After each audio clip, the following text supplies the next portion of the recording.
Entonces vamos a hacer una lectura de 2 de Corintios, capítulo 8, que es del versículo 6 al 9. Dice así la palabra de Dios. De manera que exhortamos a Tito para que, tal como comenzó antes, asimismo acabe también entre vosotros esta obra de gracia. Por tanto, como en todo abundáis, en fe, en palabra, en ciencia, en toda solicitud y en vuestro amor para con vosotros, abundad también en esta gracia. No hablo como quien manda, sino para poner a prueba, por medio de la diligencia de otro, también la sinceridad del amor vuestro. Porque ya conocéis la gracia de nuestro Señor Jesucristo, que por amor a vosotros se hizo pobre, siendo rico, para que vosotros, con su pobreza, fuisteis enriquecidos. Las iglesias de Macedonia habían sido fundadas por el apóstol Pablo en sus viajes misioneros. La semana pasada hablamos de que Pablo elogia a esas iglesias de Macedonia por la colecta que habían hecho, pero destaca que la gracia de Dios que se había manifestado a través de ellos. Dijimos que la iglesia de Macedonia, a pesar de sus limitaciones, de las tribulaciones por las que ellos habían estado pasando, generosamente habían sido capaces de dar, y lo habían hecho con gozo, lo habían hecho con alegría, y lo habían hecho con absoluta voluntad. Lo habían hecho voluntariamente, con alegría, a pesar de todas esas circunstancias en las que ellos habían estado viviendo. Así que Pablo entonces en estos pasajes hace una exhortación a quien él les está escribiendo la carta, segunda epístola de los Corintios, a los Corintios, para que exhortarlos a que hicieran una actuación similar a los hermanos de Macedonia. De manera que entonces los está preparando para que también recogieran sus ofrendas para los hermanos que estaban en Jerusalén. Para mayor comprensión de todo esto que estamos en estos días compartiendo, le dije que 2 de Corintios fue una epístola escrita por el apóstol Pablo en medio de una batalla en la cual está defendiendo su ministerio. Habían rumores por parte de los falsos maestros de que él también utilizaba las colectas para beneficio propio. Y además de eso, habían algunas circunstancias muy particulares entre los corintios, algunos problemas en medio de la iglesia. Y los corintios habían estado dispuestos a dar. Habían estado dispuestos desde hacía un año atrás de estos acontecimientos, un año atrás, ellos habían estado dispuestos a dar. Sin embargo, por las circunstancias que la iglesia de los Corintios estaba pasando, y además por las circunstancias de estos falsos maestros, por esos rumores, la colecta había sido paralizada desde hacía un año atrás. Y esos problemas que habían en la iglesia de los Corintios son tratados en la carta que se llama Primera de los Corintios. De tal manera que cuando el apóstol Pablo escribe la primera epístola a los Corintios, en esa carta él lo que hace es responder a una carta aparentemente que también le enviaron los corintios, en el cual le plantean diferentes circunstancias que la iglesia estaba padeciendo, problemas, en fin, que había entre ellos. Y nosotros podemos ver que al final de la primera epístola de los Corintios, en el capítulo 16, vemos que en ese pasaje de Primera de Corintios 16, 1 al 3, el apóstol Pablo le da instrucciones a los corintios para que entonces hicieran esa recolección de las ofrendas. Vamos a leerlo. Primera de Corintios. Al final de la epístola. 16:1. En esa epístola, la primera de los Corintios, dice: en cuanto a la ofrenda para los santos, haced vosotros también de la manera que ordené a las iglesias de Galacia. Es decir, le está diciendo a los corintios que hicieran lo mismo que también se estaba haciendo en las otras iglesias de Galacia. Y dice el versículo 2, dice: cada primer día de la semana, cada uno de vosotros ponga aparte algo según haya prosperado, guardándolo para que cuando yo llegue no se recojan entonces. Dice el versículo 3: y cuando haya llegado, a quienes hubiereis designado por carta, a estos enviaré para que lleven vuestro donativo a Jerusalén. Entonces, cuando nosotros ahora leemos en 2 de Corintios, en el capítulo 7, es para que vayamos estando entonces en contexto, 2 de Corintios 7:6. Pero Dios, que consuela a los humildes, nos consoló con la venida de Tito. Y no solo con su venida, sino también con la consolación con el que él había sido consolado en cuanto a vosotros, haciéndonos saber vuestro gran afecto, vuestro llanto, vuestra solicitud por mí, de manera que me regocijé aún más. Es decir, en este pasaje de 2 de Corintios, en este capítulo, vemos que Tito entonces le ha informado al apóstol Pablo que esos problemas que habían estado en la iglesia de los Corintios habían sido superados. Los problemas que tenía en la iglesia, después que el apóstol Pablo escribió esa primera epístola, los problemas habían sido superados, y por eso que el apóstol Pablo ve con regocijo que esa es la situación ahora entonces en la iglesia. De tal manera que entonces, superados los problemas de la iglesia, entonces podemos estar en contexto y podemos entonces tener comprensión de qué está pasando entonces en el versículo 6, de donde empieza la enseñanza de esta mañana. Entonces dice el versículo 6, de manera que exhortamos a Tito para que, tal como comenzó antes, asimismo acabe también entre vosotros esta obra de gracia. Tito era un discípulo y colaborador del apóstol Pablo. Eso lo podemos ver en Tito 1. Tito 1, versículo 4.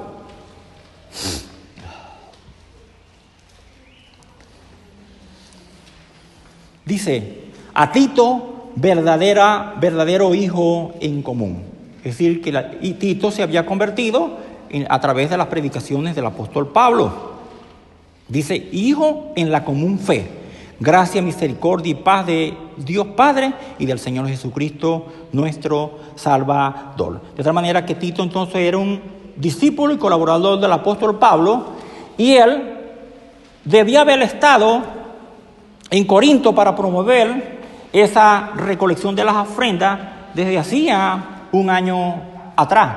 Y vemos que debió haber sido un año atrás, porque en el versículo 10, ahí lo podemos ver, en ese versículo 10, y en esto doy mi consejo, porque esto os conviene a vosotros, que comenzasteis antes, no solo a hacerlo, sino también a quererlo desde el año pasado. Es decir, que desde un año atrás, entonces quizás Tito estaba entre los corintios.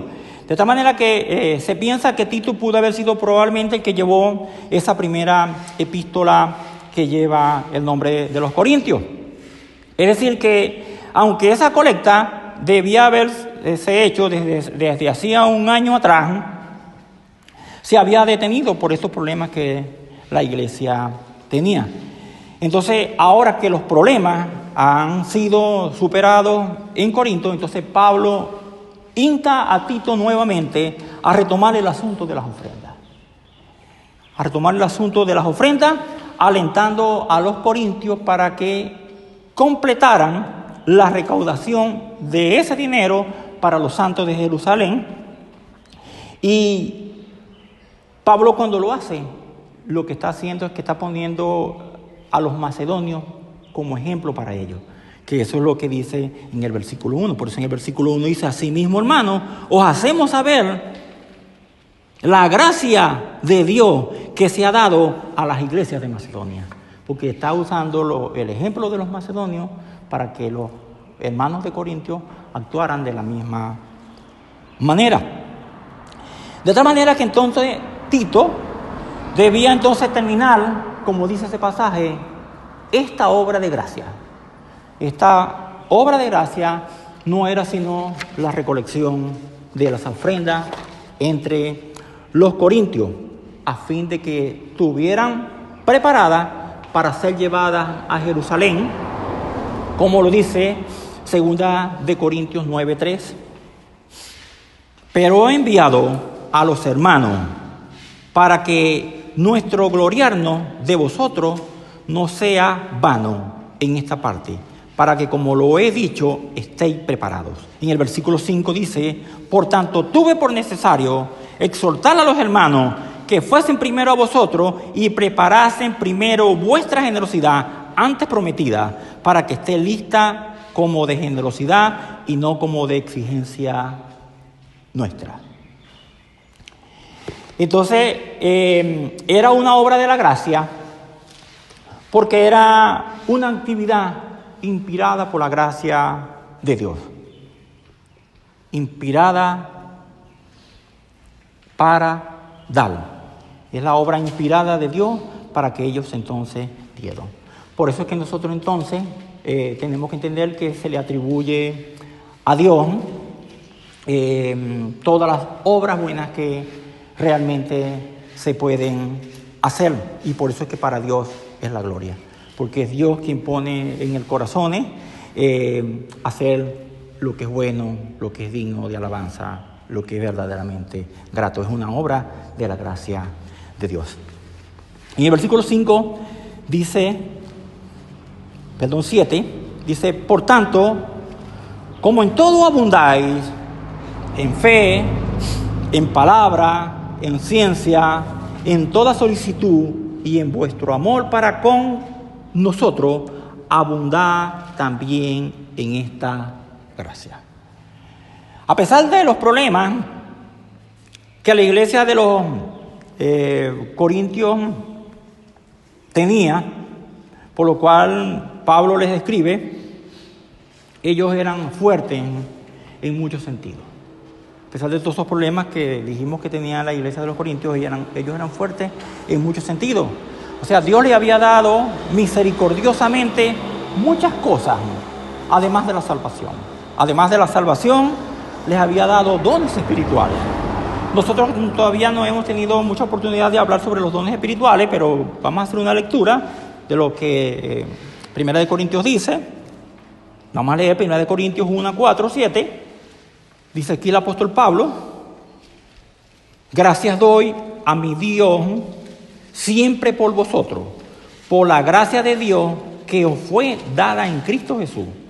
Dice: porque en todas las cosas fuisteis enriquecidos en Él, en toda palabra y en toda ciencia, así como el testimonio acerca de Cristo ha sido confirmado en vosotros, de tal manera que en nada os falta en ningún don, esperando la manifestación de nuestro Señor Jesucristo. En 1 de Corintios 12, 8, habla de los dones espirituales y dice: porque a este es dada por el Espíritu palabra de sabiduría, a otro palabra de ciencia según el mismo Espíritu, a otro fe por el mismo Espíritu y a otro dones de sanidades por el mismo Espíritu.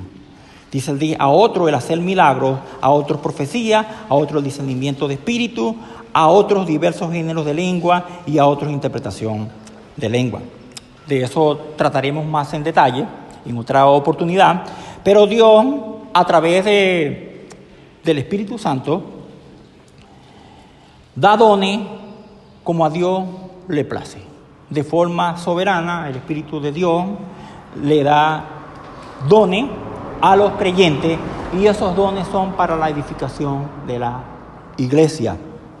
Entonces Pablo reconoce que ellos habían recibido fe, entre algunos de esos dones que ahí refiere, habían recibido fe para que tuvieran confianza en Dios, para que pusieran confianza en el Señor, y también habían recibido palabra, ciencia y eso es una habilidad para alcanzar conocimiento, para tener comprensión del conocimiento de Dios y para poder enseñar. O sea, el Señor le había dado a ellos esa riqueza. Es decir, que ellos entonces tenían esa habilidad para tener conocimiento de Dios y también para poder enseñar. Y dice también que abundaban también en solicitud y en amor. Es decir, que los corintios cuando habla de solicitud, se habla que tenían muchísimo interés, que tenían fervor, que tenían interés espiritual por las cosas de Dios. Y también dice que tenían amor por Pablo. Los hermanos de Corintios, Dios les había dado todas esas cosas. Entonces Pablo dice, abundad también en esta gracia. Abundad también, tienen todas estas cosas, dice, pero abundad también en esta gracia. Es decir, que a las virtudes que Dios les había dado, dice el apóstol Pablo, que agregaran también este asunto de la ofrenda para los creyentes de Jerusalén. Es decir, y esto es lo que llama esta gracia, esa ofrenda que iban a recolectar. Pablo le dice a los corintios que ofrendar o dar debería estar en armonía también con todos esos dones que Dios le había dado a ellos. O sea, que dar se correspondiera de forma armoniosa con todas esas cosas que Dios les había dado a ellos, con los dones que ellos habían recibido de parte de Dios. De tal manera que así como sobresalían en todos esos dones que Dios les había dado, también sobresalieran en esa disposición de querer dar, de querer ofrendar, de querer disponer de lo suyo para darlo para la obra del Señor. Y es que el Señor, además de la salvación, nos da todas las virtudes que podemos tener. Es Dios quien nos las da. O sea, si tenemos alguna virtud, es Dios quien nos las ha dado. El conocimiento, la sabiduría que podamos tener de todas las cosas es porque Dios es quien nos las da. Entonces, además de esas cosas que Dios nos ha dado, de esas virtudes que Dios nos da, entonces es necesario que estemos dispuestos a agregar también caridad. O sea, que no nos baste que tengamos todos esos dones y nos estemos dispuestos entonces para dar, para tener caridad para las cosas de Dios. De esto volveremos a tratar un poquito más al final. En el versículo 8 dice el apóstol Pablo: no hablo como quien manda, sino para poner a prueba, por medio de la diligencia de otro, también la sinceridad del amor vuestro. Pablo desea que las ofrendas sean voluntarias. Y aunque él tenía gran autoridad para mandar, él prefería pedir antes que mandar. El apóstol Pablo revela que era de esa manera. Entonces, cuando pide, no lo está haciendo de forma dura, ni lo hace como si fuera un mandamiento de una ley. Él espera que ellos fueran guiados por la ley del amor de Dios. Eso es lo que el apóstol Pablo está esperando. Y en verdad que no es grato tratar de pedirle a la iglesia este tipo de cosas de manera forzosa. No es fácil para los ministros, no es fácil para los que servimos a Dios, tratar de obligar a la gente, inducirla por la fuerza, a través del engaño, de la manipulación, como es tan común a que den. Y eso es muy clásico en la mayoría de todas esas iglesias. En la mayoría de las iglesias, como sabemos que hay un propósito de fondo en todo esto, entonces a la gente se le manipula, se le engaña, se le coacciona, se le dice tantas cosas para presionarlo a dar. Y no es esto lo que enseña la Escritura. Porque el apóstol Pablo dice aquí que no lo hace como si estuviera dando un mandamiento. Porque de lo que se trata es que cada creyente entienda de dar de manera generosa, sin que sea presionado ni que tenga que hacerlo voluntariamente. Entonces, así que las ofrendas debían ser voluntarias. Las ofrendas deberían ser voluntarias y no debían hacerse por obligación ni por mandato. Y así lo enseña la Escritura.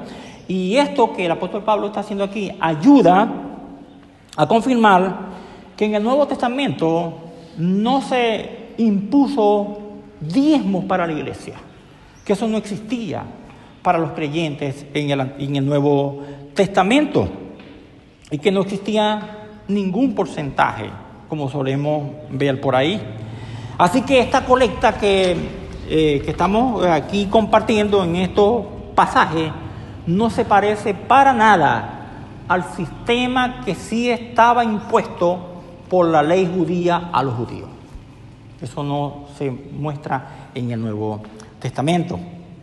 Dice ese pasaje que estamos viendo en el 8, dice que no lo hace como un mandamiento, sino para poner a prueba, por medio de la diligencia de otro, también la sinceridad del amor vuestro. Entonces Pablo no lo hace como si fuera un mandato.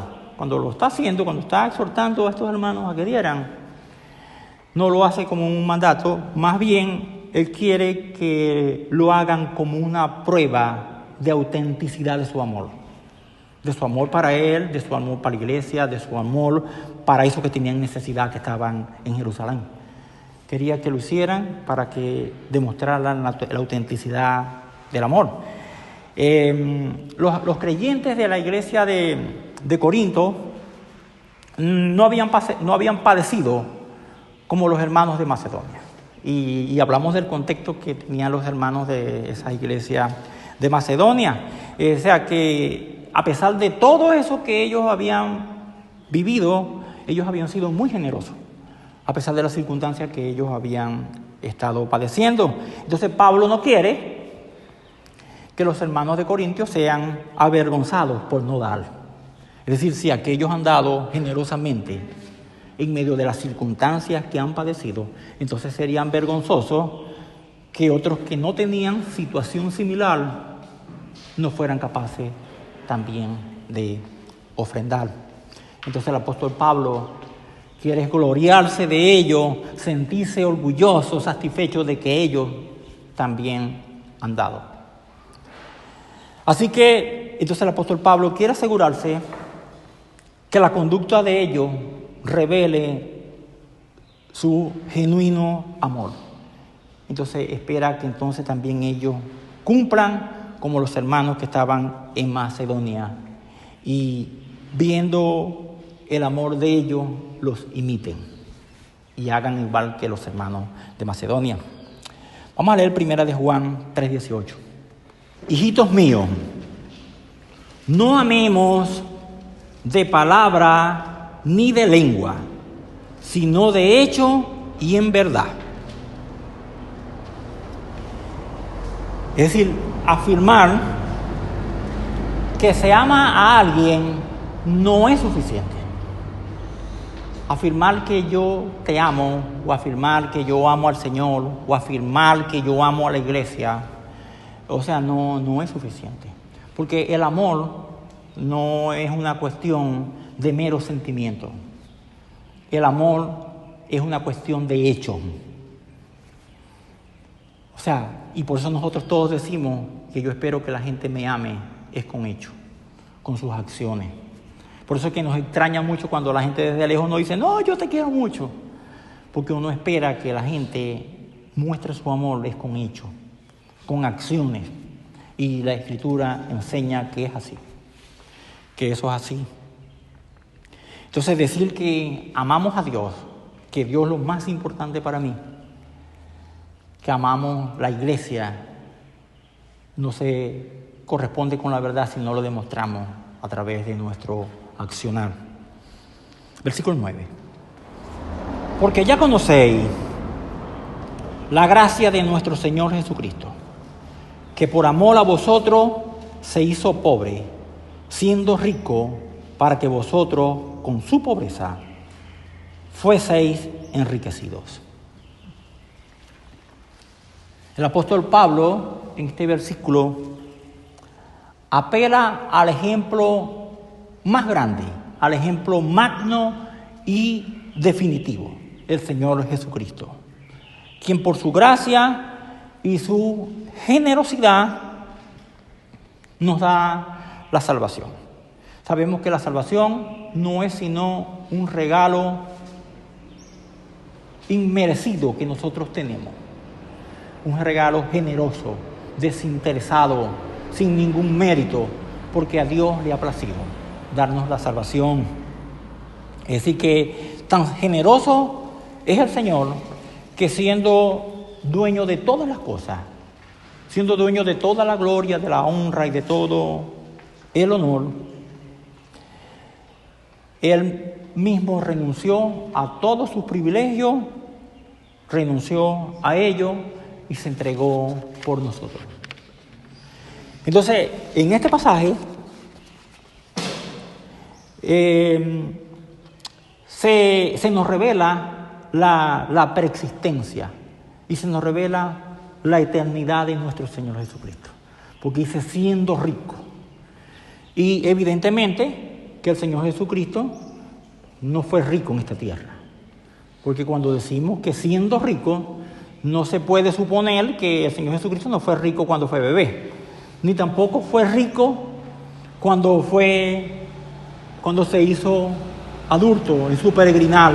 En ninguno de esos contextos humanos vemos que el Señor Jesucristo fue rico, pero Él era rico en la eternidad. El Señor Jesucristo era rico en la eternidad. El Señor era, como es, dueño de todas las cosas. Es dueño de todas las cosas. Él es dueño de todo el poder, es de toda la autoridad, de todo el honor, de toda la gloria del cielo. Podemos ver algunos pasajes que como lo van mostrando. Isaías 9:6. Isaías 9:6. Porque un niño nos es nacido, hijo nos es dado, y el principado sobre su hombro. Y se llamará su nombre admirable, consejero, Dios fuerte, Padre eterno, príncipe de paz. También lo podemos ver, Miqueas 5:2.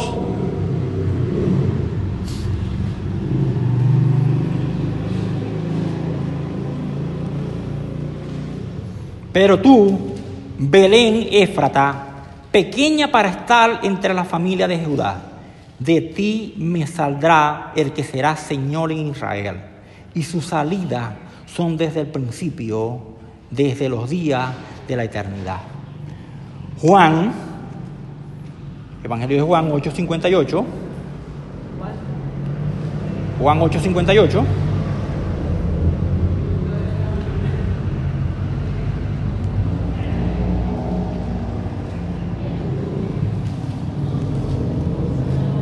Jesús les dijo: de cierto os digo, antes que Abraham fuese, yo soy. Vamos a leer Colosenses 1:15.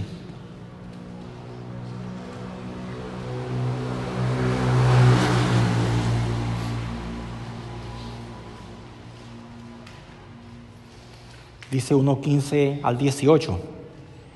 Él es la imagen del Dios invisible, el primogénito de toda creación, porque en Él fueron creadas todas las cosas, las que hay en los cielos y las que hay en la tierra, visibles e invisibles, sean tronos, sean dominios, sean principados, sean potestades. Todo fue creado por medio de Él y para Él. Y en Él antes de todas las cosas, y todas las cosas en Él subsisten. Y Él es la cabeza del cuerpo, que es la iglesia, el que es el principio, el primogénito de entre los muertos, para que en todo tenga la preeminencia. Es decir, que este pasaje nos revela la eternidad de Jesús. Pero estando el Señor en esta posición de gloria, de riqueza, estando en la potestad del cielo y de todas las cosas, por amor se hizo pobre para nosotros, siendo en esa condición Él, que por nosotros, dice ese pasaje, se hizo pobre. Y esto de que se hizo pobre, eso hace referencia a la encarnación de Jesucristo. Estando en su gloria, entonces se hizo pobre por nosotros. Es decir, que el Señor renunció a su gloria y vino a la tierra para vivir como hombre, para sufrir y para morir, siendo de esa naturaleza. Vamos a leer Juan 1:14, Evangelio de Juan. Todos estos pasajes que estamos leyendo lo que hacen es confirmar, mostrar la coherencia que la Escritura tiene en verdades que son evidentes en toda la Escritura. 1:14 dice: y aquel verbo fue hecho carne y habitó entre nosotros, y vimos su gloria, gloria como del unigénito del Padre, lleno de gracia y de verdad. Romanos 8:3. Porque lo que era imposible para la ley, por cuanto era débil por la carne, Dios, enviando a su Hijo en semejanza de carne de pecado, y a causa del pecado condenó al pecado en la carne. Y vamos a leer un tercero que es extraordinario, me gusta mucho, 1 Timoteo 3:16. Dice así: e indiscutiblemente grande es el misterio de la piedad. Dios fue manifestado en carne, justificado en el Espíritu, visto de los ángeles, predicado a los gentiles, creído en el mundo, recibido arriba en gloria.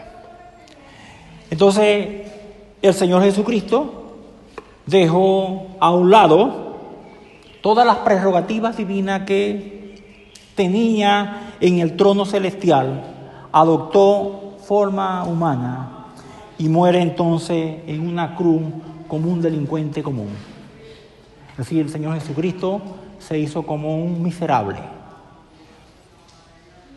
Vamos a leer Filipenses 2:5-8. Y estando en la condición de hombre, se humilló a sí mismo, haciéndose obediente hasta la muerte y muerte de cruz. Por lo cual Dios también le exaltó hasta lo sumo y le dio un nombre que es sobre todo nombre, para que en el nombre de Jesús se doble toda rodilla de los que están en los cielos y en la tierra y debajo de la tierra. Así que, con su pobreza,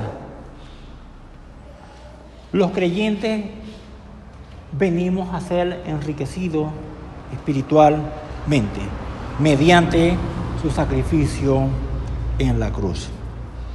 Es decir, no solamente nos hacemos ricos con la salvación, sino que recibimos perdón de los pecados, alcanzamos paz para con Dios, tenemos la esperanza de la resurrección, tenemos la gloria de Dios.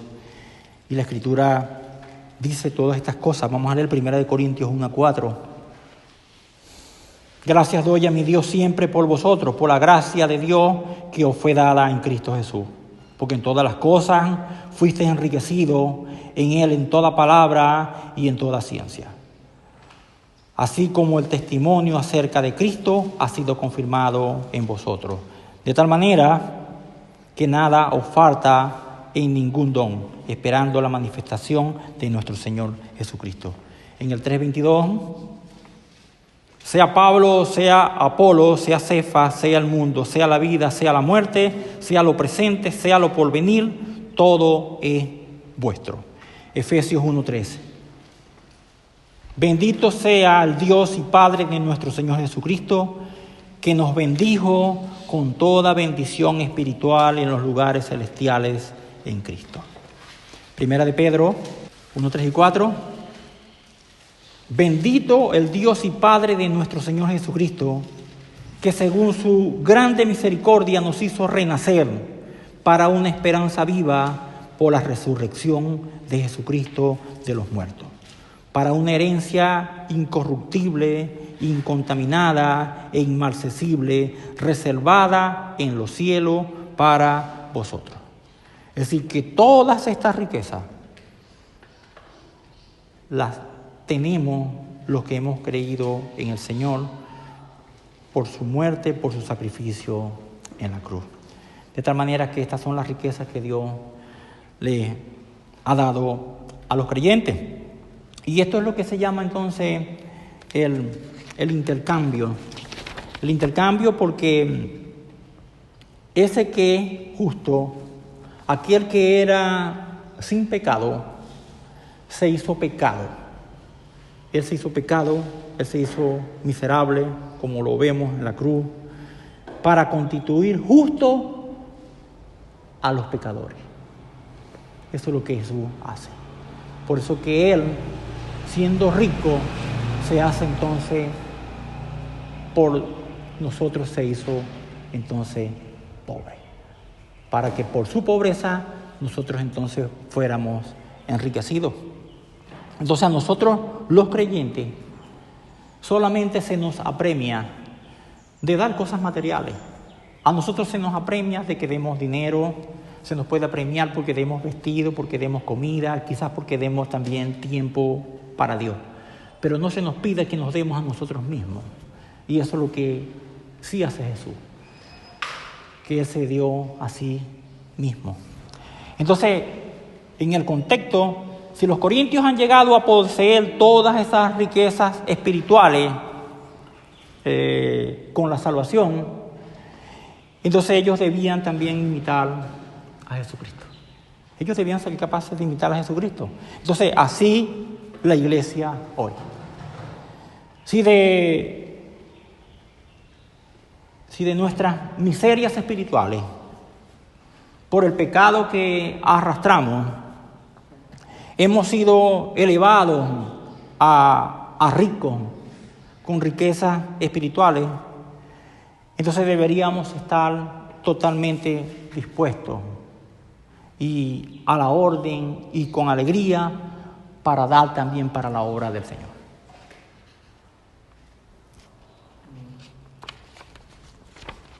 Vamos a orar.